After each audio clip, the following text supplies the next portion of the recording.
Here, guys, to see how these two companies are managing the same issues very differently than what we saw Snap deal with. Yeah, I mean, it's kind of shining some light on the models, isn't it, Julia? It goes right back to what Adobe CEO Shantanu Narayan was telling us yesterday around the importance of first-party data, and he would argue tools like Adobe's that help people get access to that first-party data, content, grow that relationship. That's sort of what Spotify has, but then at the same time, having that big chunk of Twitter's business in brand advertising, I mean, that's not a good thing all the time, right? If you're not able to target your advertising. I mean, am I reading that right? Yeah.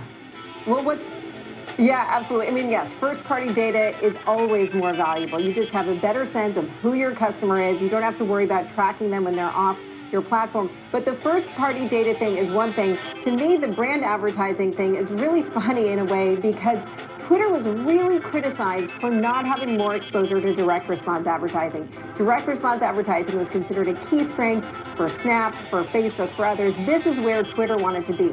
So they were slowly growing their direct response business just at the time that Apple announced this operating system change. So in fact, something that was a weakness for Twitter, the lack of a direct response business, turned out to be a strength once Apple announced this change. And now Twitter does have an advantage, though, in that they could build out that direct response business with full knowledge of all of those Apple constraints, whereas Snap and Facebook have to retool their direct response businesses that they already have.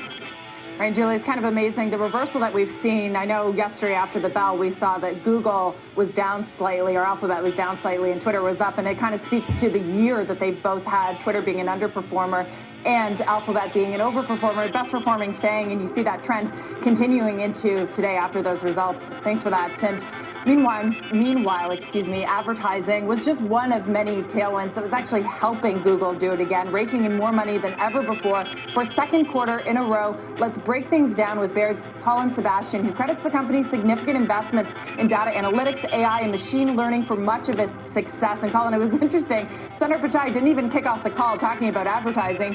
He started by saying that Alphabet is now an AI-first company and sort of did the whole call through that lens. Deploying apps and services to consumers, something that they've been criticized for in the past not doing as good a job with. Right, so they're doing a good job. They were able to avoid Apple's privacy changes, but at the same time, that's not really the biggest threat, is it? It's regulatory. We saw last week that they cut the commission fee in app stores. Is that, in your view, one of the biggest threats to the company? On Google at various stages. We don't think that they'll do anything that's existential as a threat to Google, but they have to be very wary of what's coming. So they are being more proactive. They are keeping an open platform. They're reducing fees on Google Play. They are open to working with competition. So it seems to us that they're doing a lot of what they can do, at least before the regulations become more formal. Hey, Colin, on Twitter, I wonder if you think some of the weakness today is just a realization setting in that reaching their long-term monetizable DAU target is going to be a challenge, at least when you look at their track record of adding DAUs in a year or 2 year period. I mean, is this we keep asking this question, is Twitter just destined to be niche on a relative basis?